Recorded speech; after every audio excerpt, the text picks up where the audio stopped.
السلام علیکم ناظرین، آپ کو بہت ہی غمگین خبر سے آگاہ کریں گے کہ بھارت کے army chief of army staff 14 فوجیوں سمیت ہلاک ہو گئے اور ان کی ہلاکت کی خبر پہنچ چکی ہے، تصدیق ہو چکی ہے۔ 14 فوجیوں سمیت بھارت کا army chief of staff Bipin Rawat اس دار فانی سے چلے گئے ہیں اور پاکستان کا سب سے بڑا دشمن مانا جانے والا آرمی چیف بھارت کا چل بسا 14 فوجیوں سمیت ہلاک ہوا ہے۔ یہ واقعہ پیش آیا تھا آج سے 1 گھنٹہ پہلے تقریباً انڈیا کے اندر تامل ناڈو کے اندر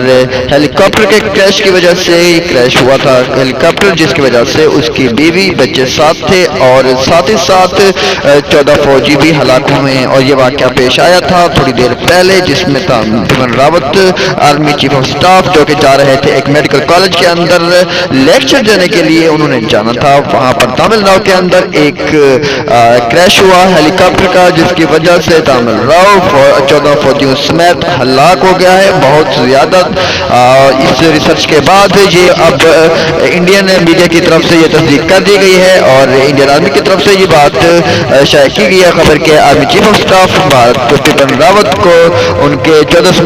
فوجیوں سمیت ہلاک ہو گیا ہے اور یہ خبر کمپلیٹ ہو چکی ہے۔ 14 فوجیوں سمیت بپن راوت تامل ناڈو کے اندر یہ فوجی ہیلی کاپٹر جس میں بیوی سمیت ساتھ تھے Bipin Rawat army chief of staff of India, جو کہ اب ہلاکت کی خبر آ چکی ہے اور وہ چلا گیا ہے۔